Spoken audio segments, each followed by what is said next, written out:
Okay, hello everyone, and welcome back to This is an IT Support Group. We're joined again today by Lewis Pope, head nerd at Enable. We're going to do something a little bit different today, aren't we, Lewis?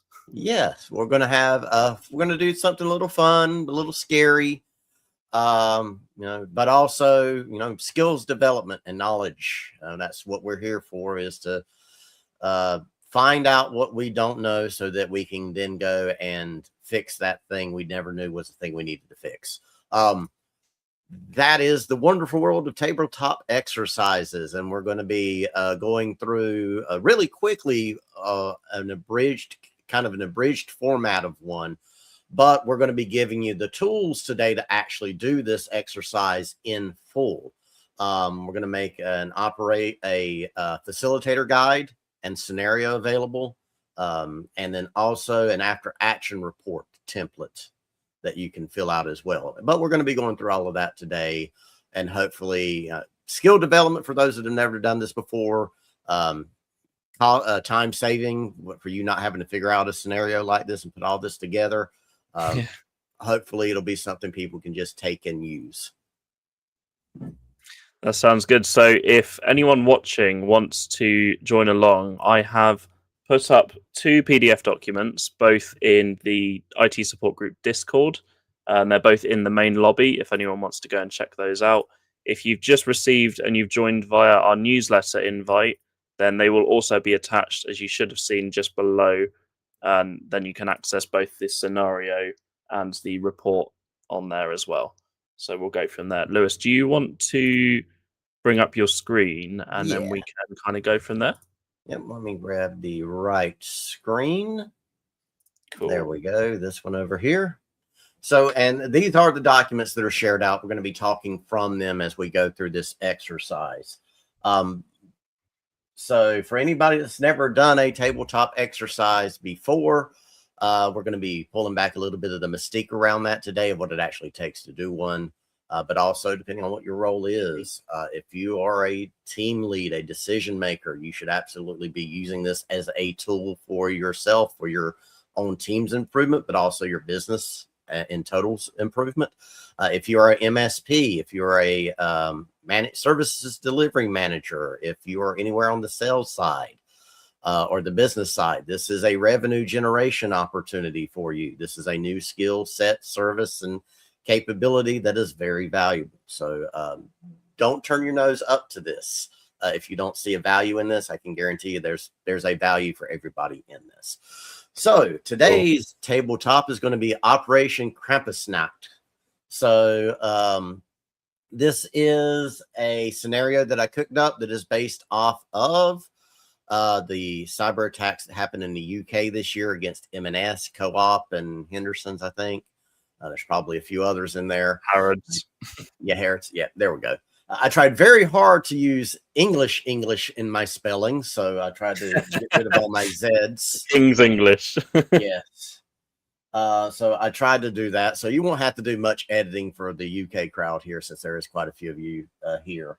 But this is a facilitator's guide with a scenario embedded in it. You can pick this up and literally read through it once yourself, and then go back and start conducting this exercise. I have enough notes in there that even if it's the first time, you should be able to be successful with it. A few things to cover in it for content. There is going to be an executive summary in here. This is great for you to explain what this is to other people. You don't have to cook it up. It's already there. This is a discussion-based tabletop exercise, low stakes, but it is a modeling out the sophisticated social engineering and the other methods of attack that these threat actors used this year. You'll have some learning objectives that are defined that you should be coming out of this. So I've tried very hard to make sure you don't have to sell this. All the information you need is already in there. Exercise overviews, recommended participants. I absolutely recommend that you get these people to participate.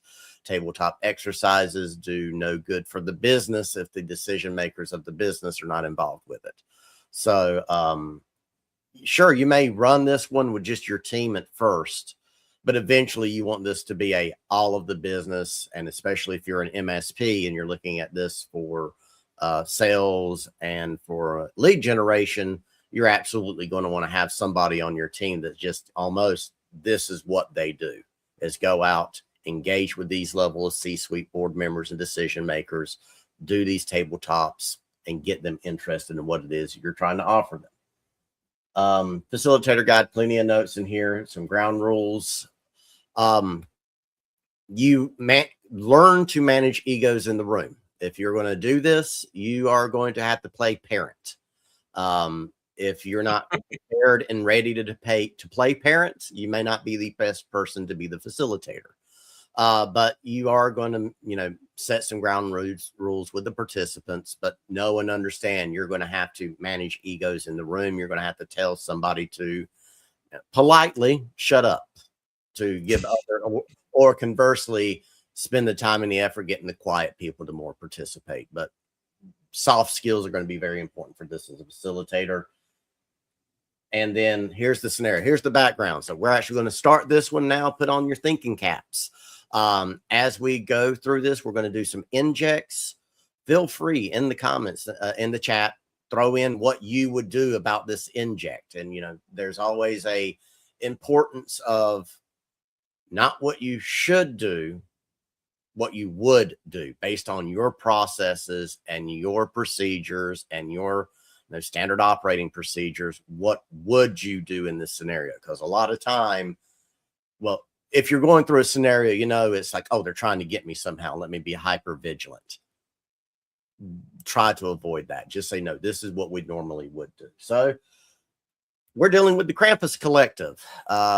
They are a loosely organized cyber criminal group known for targeting retail organizations, especially during peak time, because that's whenever you can apply the most pressure. They use social engineering and other tactics to try to gain their initial access. Once they have that initial access, they will look for Active Directory credentials, further compromise, further elevation, get to Active Directory compromise so that they can move laterally, start exfiltrating data more easily, and eventually deploy ransomware. That's their MO. They operate with a ransomware as a service. So this is not people that are writing ransomware. You're dealing with a group of people that are just clever about how they're going to get ransomware into the environment in the first place. They also do double extortion. So you're going to have to deal with the fact that once they have this data, they're going to hold it for an additional ransom payment of, hey, pay us or we're going to leak this. So initial access that this group likes to use, of course, voice phishing for help desk. They like to set up persistence. Will do lateral movement. They will do data exfiltration. And the end result will be work stoppage. So here's our scenario. Friday, it's the 19th of December. So we're getting right before we're going into the big Christmas week. So perfect time to hit. It's the time to hit. And the threat actors have already been in the network since early November. So it is, put yourself in the scenario. It is December 19th. You are in these roles. What would you do as this information starts rolling in? So we are going to inject number 1. So this is Friday the 19th. We're at 2:30 in the afternoon. So this is the communications that's coming from the SOC to the IT security manager. So the SIM has flagged unusual authentication activity over the past hour. We're seeing multiple failed login attempts followed by successful authentications for 23 accounts, including 3 admin accounts. They originated from IP addresses that haven't been seen before. Many appear to be UK based, but they're still new. Some accounts are now being used to query Active Directory. You've also noticed the unusual volumes of data have been transferred to an external cloud storage service.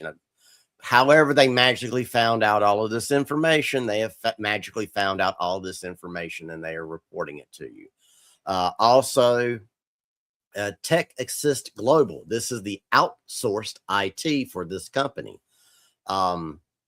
They reported that they got several calls today from employees requesting password resets, claiming they were locked out of the system after a system upgrade. But of course, you haven't done a system upgrade. So this is what you can find yourself in. It's just all of a sudden somebody will drop this wall of information on you in your current role. You don't know the totality of everything. What are you going to do based on this information that comes in? So this is the opportunity for the audience to start thinking of a few things here. And for Ed, for you, there's the magic of, well, how would I even go about having all this information in the first place that sometimes you get? But we'll just say we do have this. If you started getting this type of information, what would that do for you in, like, if you were in that role of an IT security manager? I think we just got a comment come in. I think it's important to kind of look at the landscape. This is something that we've seen that's very common, that's happening, and obviously we know what happened with all of the stores based in the UK, and that was because of an outsourced IT company, a third party, and a lot of these attacks usually are based on third party attacks. If you're suddenly getting loads of requests for password resets and they're claiming it's because of a software update or a system update and you haven't actually scheduled one, that's probably the first thing you need to go and query is, hang on a minute, why are loads of staff or suspected staff members even claiming that they have had a system upgrade? Who did that? Go and check the logs. Did anyone authorize a system update? No. Okay, this is already fishy. We need to go and find out if these actually are staff members or whether they've been breached now, because this seems a little bit off to me. Right.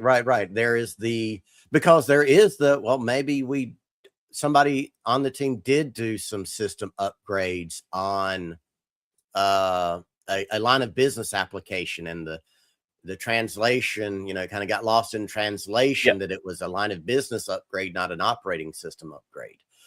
Exactly. And whenever this type of information starts coming in, it's not, the time and the effort is going to have to be spent on verification of what has been given to you in the first place. For me, one of the things that I would be doing is like, okay, that is unusual. I would have liked to have had things in place that could have automatically detected this and stopped it, but that's not what we have here. But very much zero trust to verify these requests. This should be in your after action report, that this is how we are going to solve all of these problems we have in this situation, because hey, our conditional access controls or our other security monitoring solutions should have said, oh, hey, our SIM identified this. Why weren't those user accounts already automatically locked out? Exactly. And that's important to remember whenever you're in one of these tabletop exercises. Again, don't say what should happen. Talk about what is going to happen based on the way the environment is actually set up. So in this situation, we had that SIM data available. The security analyst on the SIM team, the SOC team, were able to put this together. Now we're at what do we do about it now that we have all of this information? And the zero trust is absolutely one of those things that would go in the, we're going to address this by all the zero trust and the verification of those requests, because we all kind of know, reading between the lines and hearing about this so much that, you have to verify and authenticate who is calling into your help desk to request a password reset. Yeah. So, and this is the process. You just talk through this. You get, yes, you're going to get the operations manager, the HR lead, the CIO or president or business owner. All of them are going to be hearing this, and they're going to start talking about this. And again, that's your role as a facilitator to manage the egos in the room and to keep them on track of, this is what is happening and what will happening. We're not talking, make sure you're letting them know that we're not talking about what should happen. Once we get past that, it's like, okay, what are we going to take away from that and everything? And you just accept what comes out of that conversation. Yeah. If the only thing you get to say is, well, we don't know what we would do next, we don't have the capabilities or the skills or the individuals to respond, that's great. That is the purpose of the tabletop. If that is the answer you get, that is the answer you get. Successful tabletop exercise. You've discovered the gap. Now you need to go in the after action report and describe, well, how are we going to address it? So now we get to later in the day. So we've got that information that come in. The initial signals are letting us know things are probably starting to go sideways, but not quite yet. So we got another communication from an external incident response IR team to the CISO, because in this scenario, they were brought in. They were like, hey, we saw the security events were rolling in. The IR team was called. They were engaged. So now, after they do their initial forensics, they've identified that the attackers gained initial access by calling Tech Assist, their outsourced IT, and impersonating a senior IT manager to obtain a password reset. Use that account. They accessed the DC. They extracted the NTDS, so that would let them have a full vision of the Active Directory structure, how it's set up, the password hashes, the users. And they're seeing evidence the attackers have been in the environment since early November. They've methodically been using this access to crack those password hashes offline, and have likely compromised dozens. We have to assume they got the NTDS. They've been cracking passwords offline. They theoretically could have cracked every single password for every user. Yeah. So of course, their recommendation is, all right, assume all credentials are compromised. What are you going to do now? So this is the operations team and what is our policy? What is written down? What are our guidelines? How are we going to pivot and respond to this? So this clear call to action here of your credentials are likely compromised. How are you going to respond? This is what the technicians love. These are the easy answers. So reset all the passwords. All right. How are you going to reset all the passwords? What is the method? So reset all the passwords is what you want to hear the business decision makers say. Yeah, we absolutely should do that. That would be a great idea. Go make it happen. Well, then it's how are we going to make it happen? Is it a person that gets called? Yeah. Is it a ticket that gets raised? Is it centralized? Is it we have to start, what is our identity management platform? I think also one of the concerns here is if we have an ongoing significant breach and we just reset account passwords, if they have active sessions, depending on how the resets are done, you might not prevent the attack at this point. So you now need to look at pinpointing the breached accounts and shutting them down before we go through the whole. Someone else has just said as well, enable two-factor authentication if possible.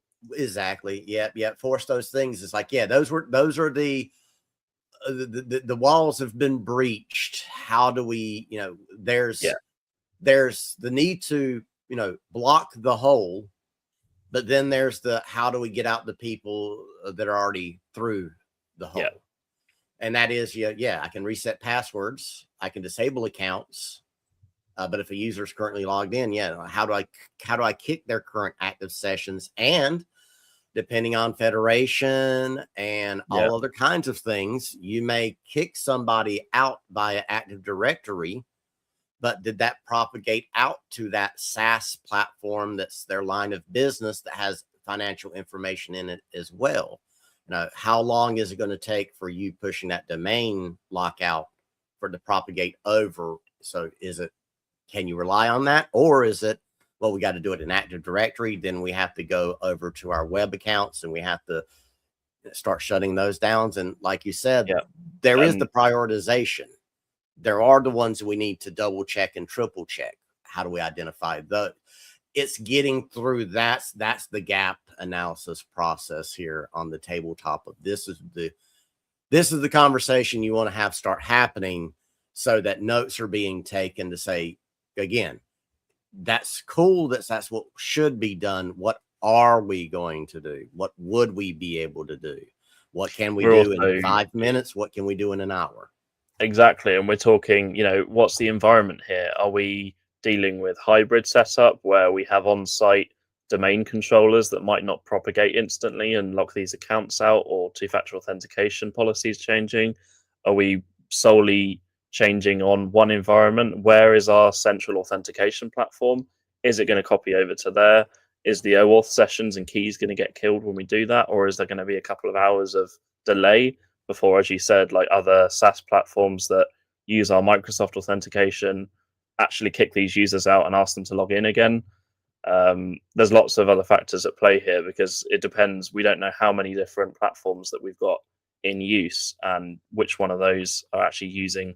It might be a completely separate authentication platform, in which case, then that's a great thing because the compromised accounts here are not going to be affected. But there's all of these factors at play here, and we don't know what we're dealing with yet, and those are considerations that need to be made. Yeah, and the missing angle that I don't hear brought up often at this stage, at this point, is the are we tipping our hand too early? Yeah. Because if there are threat actors in your environment, they have compromised it, they've got their hands on the steering wheel. Do we want them to know? At what point do you want them to know that you know they're there? Because once they know that you know they're there, what are they going to do in response? Are they simply going to fire up their additional redundant persistence mechanisms they have set up? Are they going to decide that they need to go ahead and move up their timetables and start doing damage? Or are they, is this not financial gain? This is intellectual property theft and nation state backed attack. Then, well, they may decide that they just need to move to a destructive phase. So those are also considerations you have to make here on this. Whenever we start disabling these accounts, what is the message we are sending by this action? That's the thing. Do we start pulling up logs and kind of saying, like, what are their intentions? Can we work them out yet based on their actions that they've already done to our systems? Or do we not know enough about them yet to kind of try and pull the plug and it could blow up in our face? Yeah, there's loads of different things to consider here. Yeah, and that's the value of an IR team, of having that. Even if you're going to do IR internally, keep your IR team separate from your operations team, because the questions that you need those teams to ask and how you need them to behave, it's not going to benefit if they work too closely together. Yeah, exactly. So now that gets us into inject 3. So it's another 2 hours later. We've made whatever decisions we were going to make. We made those decisions, and now we're in this situation. The store ops manager is making the phone call into corporate retail operations. Basically, they're saying, hey, something's up.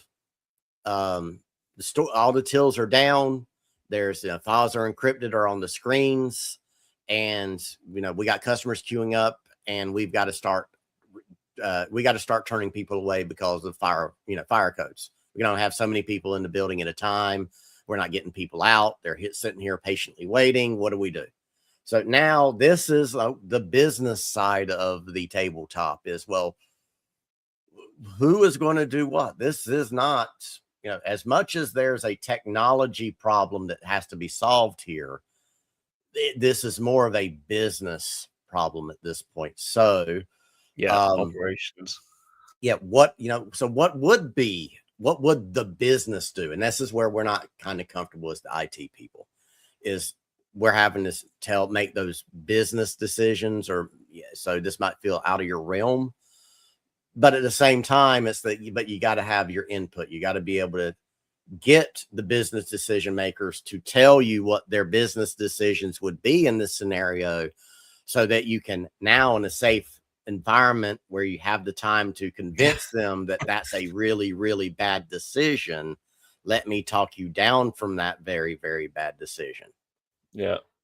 Here's one that's just come in basically saying, switch everything off, go dark, and go back to analog. Yeah, and that's it. That is, I made a comment about a year ago about that if you don't have the capability to fall back all of your business operations to business and paper, then you haven't done proper business continuity planning. Somebody kind of pushed back. It was like, well, if you can do all that stuff by pen and paper, then, well, you're not operationalizing, you're not being efficient. And it's like, well, no, exactly. You're efficient whenever your line of business solutions and all those automations are in place and working. Of course, it's efficient, but you have to be able to account for whenever it doesn't. Yep. Can you still maintain some level of business or none? Right. What does skeleton crew look like for you? What does reduced operations look like? Does reduced operations mean no revenue going in and out, or does that mean only certain facilities are operating, generating revenue? Justin says cash only. Cash only, and that is a thing. It's like, can you continue? No, you may not like that idea of doing cash only because that raises your risk around insider threats over petty cash theft. It raises the operational cost on the time and handling of money, but it's better than not moving product. It's better than not making sales. It's better than having to accept that, oh, hey, we're retailing, we're food, and if we don't sell this stuff, it goes bad and it's waste and we lose money. Exactly. Well, you've got to kind of weigh up the risks here, because that, for an example, in the UK, we had a system upgrade failure in our London ambulance dispatch central hub, and basically they have to have an operation that goes to paper only on a coin flip, because they're like, well, we have to keep answering the phones. So the VoIP system is completely separate to the systems they use to kind of dispatch the ambulances and all that kind of stuff on purpose. So that's still running.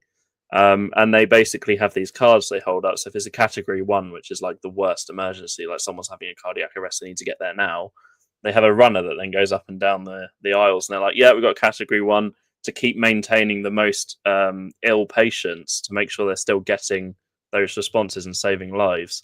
It's the same with kind of operations like this. It's like, okay, if in the case where we lose all technology, can we maintain a level of service? And that's kind of what we're looking at here. And we've just had a comment come in here as well. Not even prepared. Yeah, good for all. I mean, it says good for all debts. But yeah, and that is a problem. Is whenever you let businesses make business decisions pursuing some type of operational gain, efficiency gain, did most of the, I'm going to say all the time, but most of the time you'll find that they did not properly threat model it. They only looked at the efficiency gain and the reduction in an operational cost, and not the increase in risk exposure from it, because it's that's a thing that can possibly happen, and we have security, so it shouldn't happen, so let's not worry about it. You can't take that approach. It's not how it works, unfortunately. So that kind of gets you kind of through those initial, like, day one things have happened. Those are the parts that's like really good to get the business decision makers. You need them involved, because it's business. It's the operation side of it. It's me on the technology side, or the help desk side, or the SOC side, can't do anything to save you from what is currently happening. The business has to make the decisions about, okay, we've just been stabbed. What do we do first? Take out the knife, or grab something to shove in the wound when we take out the knife? Well, the answer should be we need something to shove in the wound once the knife is taken out, to be a septic or to stop the blood flow. And here it's like, okay, well, we need to stop the thread. But once somebody makes that call to stop the spread, is that disabling ports on managed switches? Is that physically turning systems off? Is that disconnecting cables? How is that going to happen in your environment? I think also from the point here with our Inject 4, you have to also look at the business case. So, for example, do we freeze online demand. Obviously, it's been interrupted. Store operations. Do we have our inventory?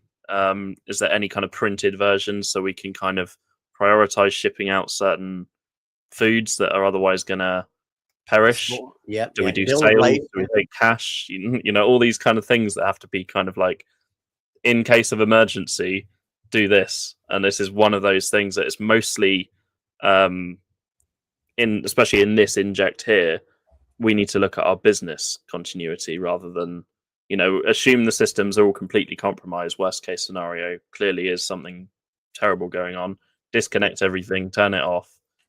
From the store point of view, just focus on trying to get as much money as we possibly can in this kind of environment that we've been.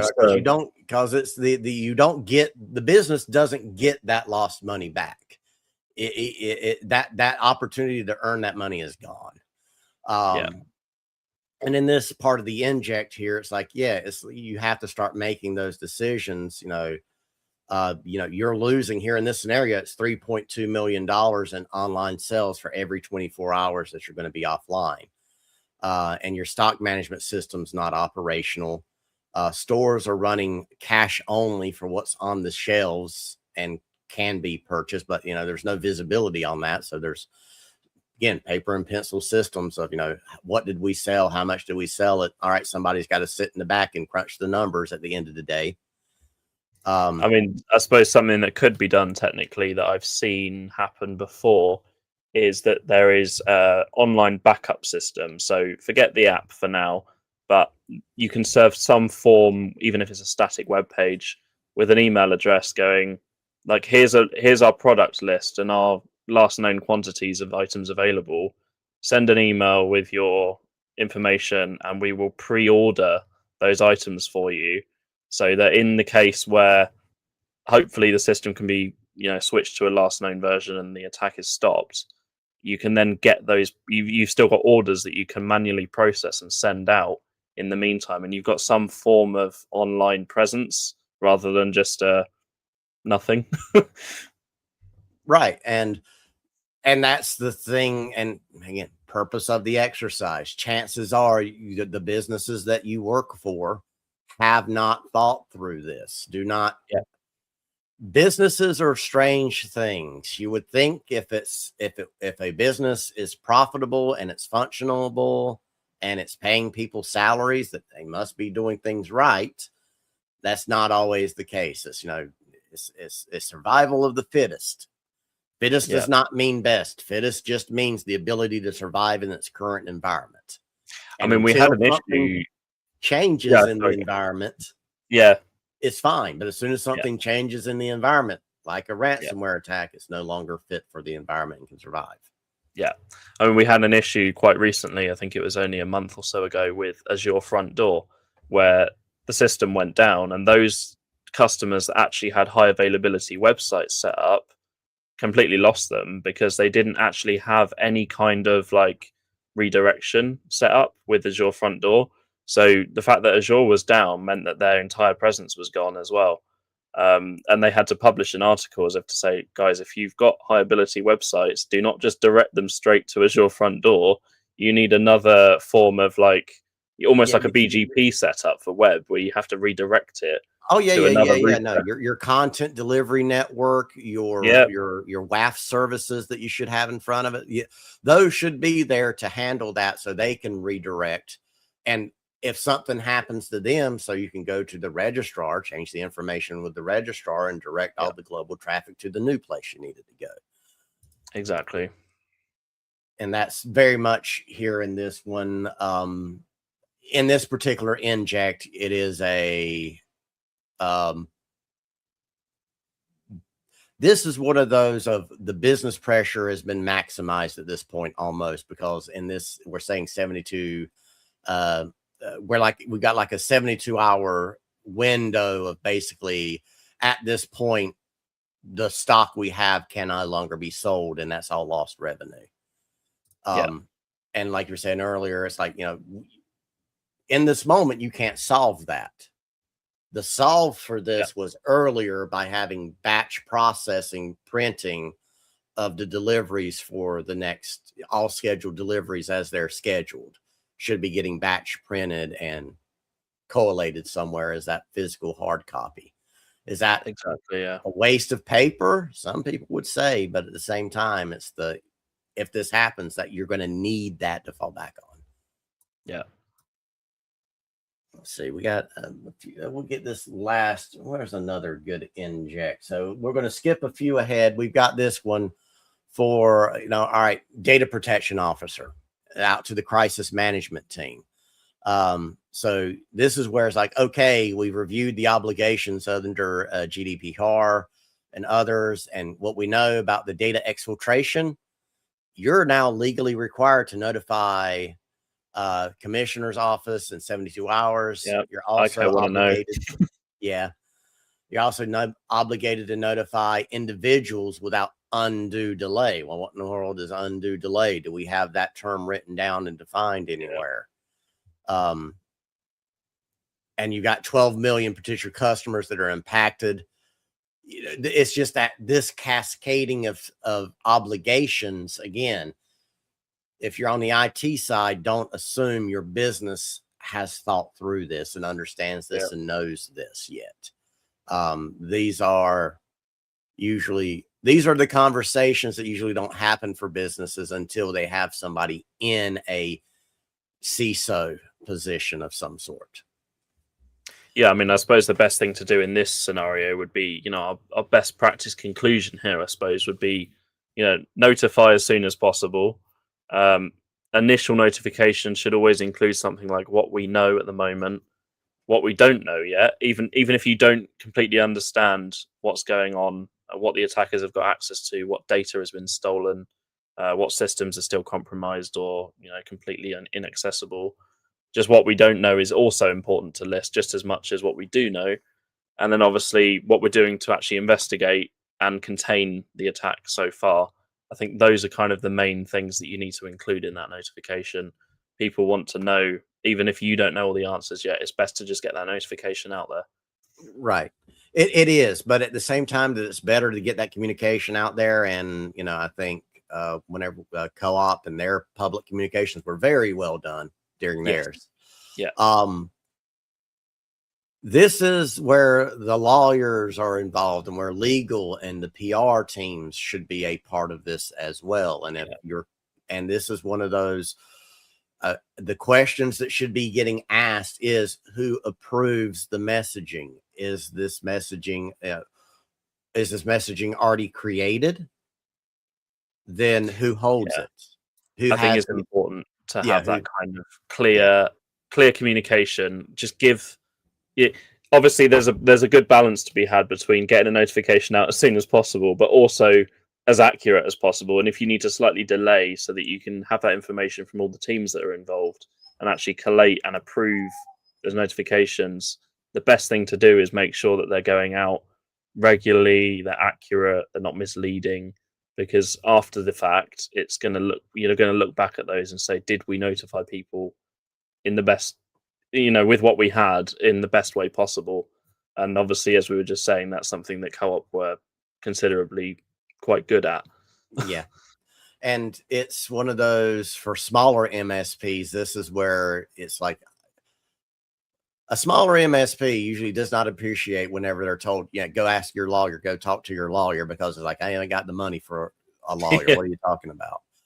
But this is one of those realms where it really is at this point, you need legal drafted, solicitor, legal advisor drafted language in here, because chances are you're not a legal professional. You probably don't fully understand contract law. What represents due care, due diligence, what without undue delay means technically. So this is one of those points of if you decide to run this exercise and you run it with your company and a lawyer is not involved in this process in any way, shape, or form, that is a giant gap discovery. I think there's also, in terms of like the undue delay and the notification side of things, is, there's certain decisions to stress test here. Like if the company's big enough, what if somehow the media gets hold of it and someone's reported it and they breach before they report that breach before you've even told ICO, in which case you're in a lot of trouble. Yep. Also, whether attackers actually prove the data possession publicly somehow on the dark web or something like that. Then you're going to be getting the regulator asking why that notification was delayed, if you even do, eventually tell them, which hopefully you will as soon as possible. And that will customers, even if the data is stolen and you don't know yet, the best kind of justification for getting that notification out sooner is because you could be seeing fraud within days of your customers' data. They could be getting phishing emails and spam calls and all sorts of stuff. These are all things to consider in given the scenario, I suppose. Yeah, and it goes so far afield on just this particular inject. Yeah. Because there's also, like, depending on here in the US, depending on what state you're in, you're going to have different requirements on you of, well, guess how much money you now have to spend on data protection services for these affected individuals. And you have X number of days to set up the program and fund it. Where's that funding come from? Do you already have a vendor on contract or a memorandum of understanding for engagement on the service? Not something you want to figure out in the middle of it. Yeah, exactly. That's it's kind of dealing with the scenario you're given, and there should always be some form, especially for reporting any kind of data notification breaches. You should have some set out template for saying, what can we find out? What do we know right now? What don't we know right now? Who do we need to tell? And who's in charge of coordinating? Given, a lot of organizations will have a data protection officer under GDPR. Are they the ones that should be making the notification? You need to allocate all of this stuff in a best case scenario prior to anything like this happening. So you've still got form of structure, even if there was something like a breach to happen. You've got all of the, you get the operation disaster handbook out there, brush the dust off, and you're like, right. it's always good to follow something. Right. And you need to, even cracking up, that act of cracking that open is also a continuous improvement thing. You have to go back and check and make sure it's still valid. And tabletop exercises, these are a great way of making sure that they're updated and that they're valid, and incorporating them all together. Also, it's if you decide to take this and you decide to conduct this little tabletop exercise, there should be note takers, and there should be people furiously taking all kinds of notes throughout this entire exercise. There should probably be a dedicated note taker for the session, as well as encouraging everybody to take their own individual notes, because at the end of all of this, you're going to need to produce, you need a way to record this and to make recommendations for improvement. And if you do have the staff available as well, I think it would be best to have a technical note taker from your ops team, whether it's in IT manager or whoever, taking the technical comments and those notes and being in charge of that. But also, the business ops people and anyone relating to data protection teams or any kind of staff operations supervisors that make note of what people might be feeling in the team during these kind of events. How can we manage our staff and make sure that we take the best action possible in really stressful circumstances? There's all kinds of angles that you need to consider here. Obviously, the IT team will be doing best from their technical angle, which I suppose a lot of our viewers would most likely be involved with. But, you've got to make sure that those business decision makers are there. And even during the exercise might think, actually, we need to allocate some more money to this team, or we need to allocate more resources or backups, or actually we do need another website server running, even if we're not using it, so we can switch to it. All kinds of things like that would come out of the woodwork. Yeah, and these are great ways to demonstrate to those business decision makers that there is no other choice if this happens. I'm putting you in the situation, and you can't find your way out of it except for doing what we told you should have done. it's a great way of kind of, and this is why I love it for on the MSP side, on lead generation, on QBRs, lead generation, is that these are great vehicles. If you do it correctly, these are great vehicles to have conversations with businesses about what they're currently doing. Because, I mean, you're doing that anyway. You're probing questions, understanding their business, what their concerns and their fears are, what their actual problems are. Half the time, they don't know what they actually are. Figuring out a way to incorporate this into that understanding of your clients and who they are and what services you can offer to them. I think these are really valuable for that. Yeah, we've just had a comment come in from Nate as well, asking from an IT perspective what qualifications are needed. I've ran these for Office of Emergency Management and would like to combine my two roles. From an IT, so qualification wise, I don't think you really need a qualification for this, because tabletops are more about facilitation, not raw skills and raw technical knowledge. So I don't think you need anything from like the IT world. Now, do I think having some certifications around business management or risk management, vulnerability, yes, those are absolutely helpful and great, and they will make you better at it, but you don't need it. Now, recognition from outside parties, that's a different thing. Of like, if I'm going to have somebody come in and conduct a tabletop exercise for us and we're going to pay them for that, then yeah, they're going to be looking for certifications, and they want, who are you? Prove your value and your worth. No, I can't just take your name of your company for that. I need certifications. What about kind of cyber insurance as well? I suppose they might look kindly to someone being qualified to deal with these kind of situations. Exactly, as well too. They're going to, a tabletop exercise as part of your ongoing security processes that's being run and facilitated by a CISSP versus, yes, just an internal exercise that our junior technicians do. That will play better, sound better for insurers, for auditors, for business partners and prospects, very much so. But I think like the CISSP world or realm of risk management, business risk management type certifications, I think they do the best there. Yeah. We also had a comment when we were talking about the notification coming that I missed from Joshua, asking how transparent should we be about data types if forensic work is ongoing? So that's for the lawyers to decide, not for you. Yeah. I mean, that is the honest answer, is you are going to provide factual information to legal counsel. Legal counsel is going to look at that and then make some decisions and provide those recommendations back to the business. Then the business leaders get to make that decision. Is that a roundabout way? Is that a lot of people having their input and their finger on the scales of what? Yes, it is. But that's kind of like, in the end, that's what you really need to do. Now, that said, the type of data, how transparent should you be?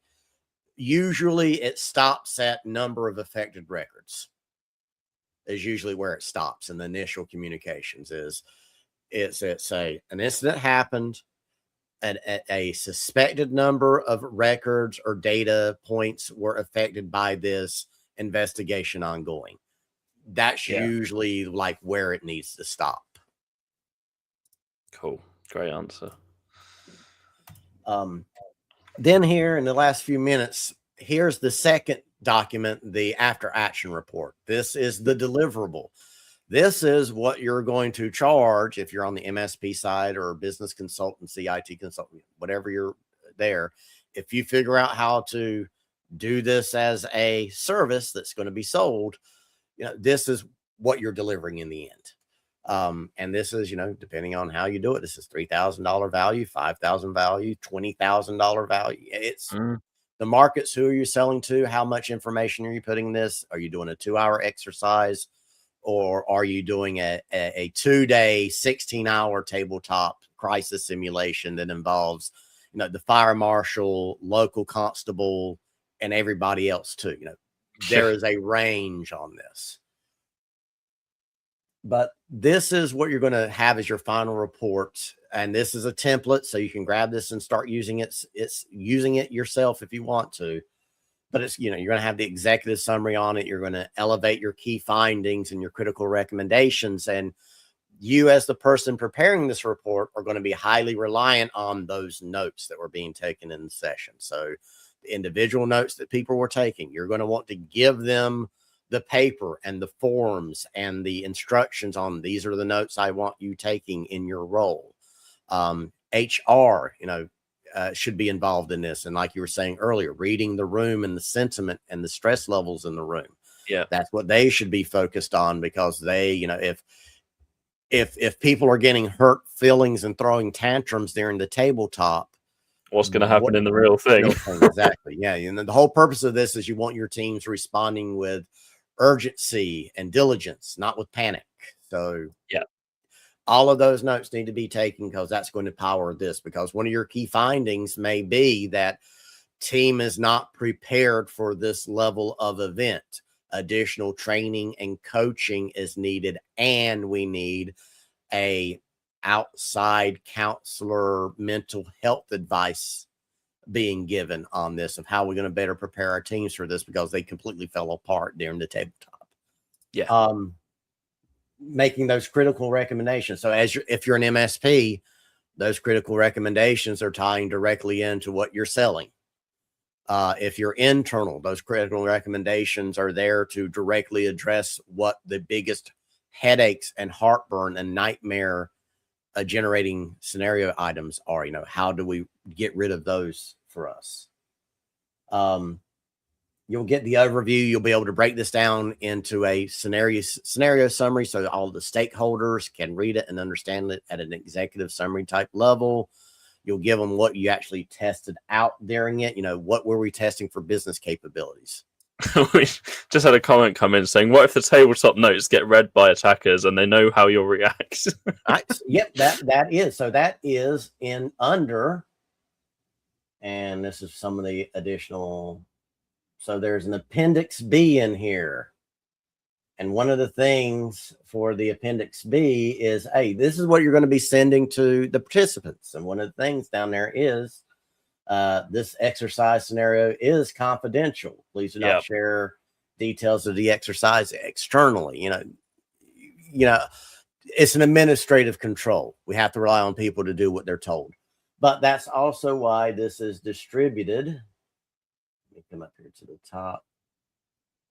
Where is? There we go. So up here, way at the top, it is shared as TLP green. If you're not familiar with the traffic light protocol, traffic light protocol is just an easy way for everybody to understand. Hey, it's green. I can share it with everybody. Amber, I probably shouldn't share it with the general public, but I can share it with concerned parties. And then yellow and red, it goes up the levels of basically to red of, okay, you don't share this anywhere other than internally. Yeah. You should absolutely be marking these things with your TLP color coding and everything for those, so that everybody knows, hey, can we or can we not share this out? You may already be handling that through, like when Microsoft has the internal only warnings on it and everything. Mm-hmm. This is just an additional way that once you lose control of something and it starts floating around out there, somebody can see it and say, oh, I've managed to find this, but since it's amber, I shouldn't share it. Kind of data loss protection protocols that you can implement as well. So certain staff can't share things outside the organization, and you get a notification if someone tries to email a confidentially marked document to someone who's not. Exactly. Yeah. That's part of your rules and your data loss prevention, and why you should also have like, oh, hey, I'm going to put this canary pattern in the data. And that way, if that canary pattern shows up, I know for a fact somebody's poking around and doing things they shouldn't be. Yeah, so Nate says here, access controls needed on this and the playbook. Also have the playbook offline and reviewed 1 to 2 times per year. Exactly. Your incident response plans and playbooks. Your incident response plan every 1 to 2 years. Incident response playbooks are for specific, incidents. And those, I personally am like, you you review all of your playbooks every quarter, and you select the 2 or 3 or the 5% or the top 10% of them that need to be updated for this quarter, and you just do it as a ongoing recurring process. But yeah, you absolutely do need access control on these and not having them shared out and everything. Yes. And so the scenarios, they're not that dangerous if they escape. Big deal. We're talking about things that everybody knows exist. It's your responses. It's that plan. It's that plan that comes out of it that you need to be a little bit more, exercise more control over. Yeah, I was going to say as well that the things you don't want leaking, for example, even HR's notes, for example, this specific employee reacted in this way when they saw X. You're like, oh, okay, well, I'm going to do that then, because that's going to cause maximum disruption if HR think this. That is the stuff that you do not want attackers reading. Right. Yeah. You don't want to expose the weaknesses. You do not want to enumerate your attack surface for the attackers. Yeah. And this is a big, long document, but this is just based off of all of the things that I've seen off of different reports from different companies, different sizes. Mm-hmm. What you need for enterprise is way more than what you need for mid-market and small and medium businesses. What you need for municipalities is going to be vastly different than what you need for a private business. But this is a kind of a good conglomeration of a lot of the best things that I've seen over the years. It's like, this is the stuff you should be including in here. Yeah. And I mean, this is scalable to any kind of, SME, or you can even go into the larger businesses. These are all angles that every single business, these lists will just be longer. But these are all areas that needs addressing in any size business, really. Right. And you'll line out for the MSPs, the after action report becomes your sales tool. It becomes your forecasting tool. It's, this is how you discover, validate, and build your project pipeline. Yeah. For the next, 3 to 6 months. So if you find that one of your challenges as an MSP is you're hitting growth stagnation, and you're throwing all this money at marketing, and every marketing dollar you spend doesn't seem to be doing anything for you anymore. You may have saturated your channels, and you may need to change your ideal client profile. You may need to go to different forms of media. Sure, all of those things are applicable, but you would probably get better results and more revenue being generated by implementing a tabletop service of some sort into what you are doing, because it's discovery. It is part of your affirmative defense, which is important here. UK has a similar principle around affirmative defense for due care and due diligence of, we were doing what we were supposed to do in a very reasonable way that every other reasonable person would have been doing it. So no negligence here. This is a great vehicle for that as well, by being able to demonstrate, no, we thought about this. We asked these questions. We worked through this. And these were the business decisions that were made in response. So no negligence on the IT side. We did what the business told us to do. Exactly. But this is meant to be a template that you can take and run with and fill out today. It would be 100% valid and actionable. And put this in front of other people, and there's always going to be anybody that's done tabletops more than once will have their preferred ways and methods. I also have the this is the full thing right here, though. Even though this is a full exercise, there's potentially 10 additional documents that I could add into this. There is the need to say, all right, everybody that's participating, you need to pull the incident response plans and playbooks, and you need to review those the day before or the 3 days before this. There is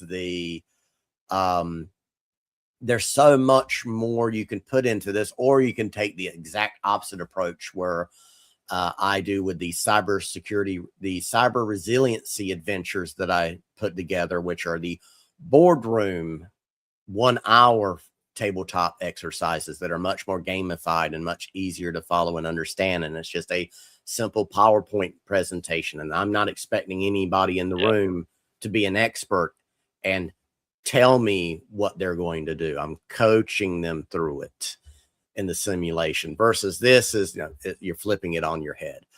Exactly. Yeah. And we had one comment come in, I suppose, just to finish up is, how do I sell this to management and business owners, the tabletop exercise? How do I demonstrate its value if not obvious? And I assume that, Josh, are you kind of IT manager or some kind of IT position here, and you're trying to sell it to the business? Yeah.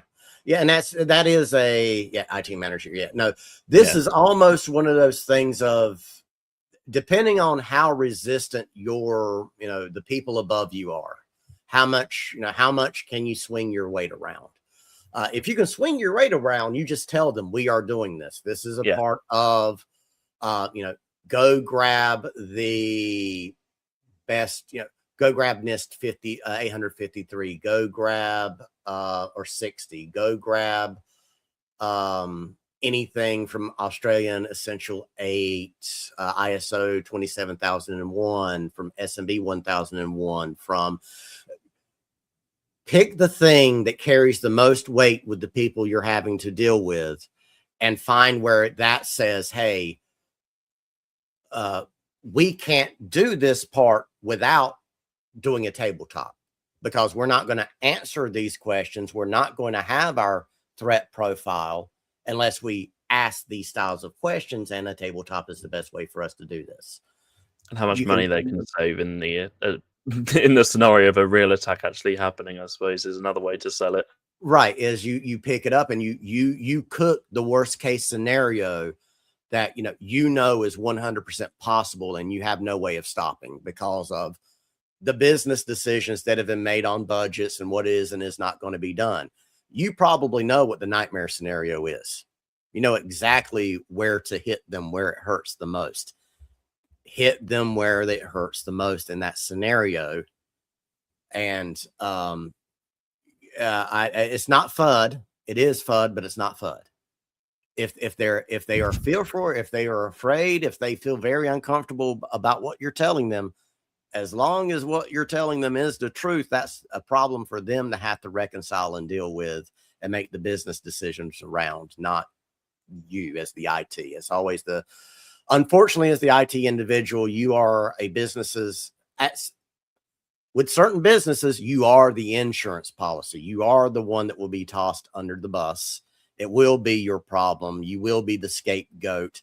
And in order for the business to save face, CISO, not just IT managers, CISOs get completely thrown under the bus to save the company.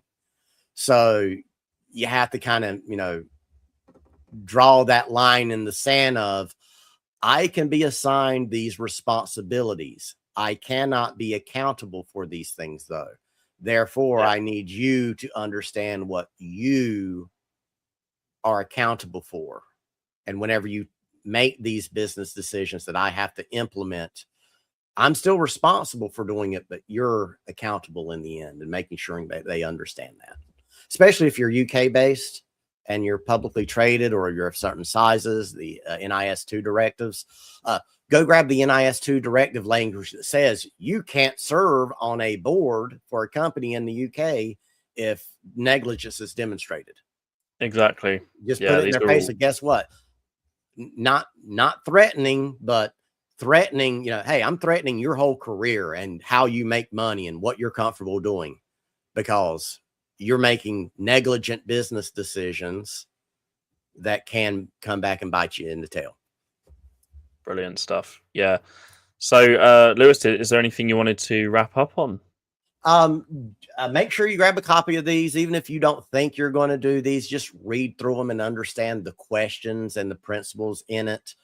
If you don't think you're going to be able to get, anybody to play ball with you, this is one of those things of, you can do it with a very small group of people and prove the value over time. You can do a tabletop for your team and the 3 people that it consists of. Get the after action report, implement what's in the after action report, prove the value, then you can move it up one step further. You can move it up to the, okay, it's going to be my team, and I'm SOC. It's going to be SOC and help desk next, and then it's going to be SOC and help desk and the backup team and the network team next, and then you grow it from there if you are really getting resistance.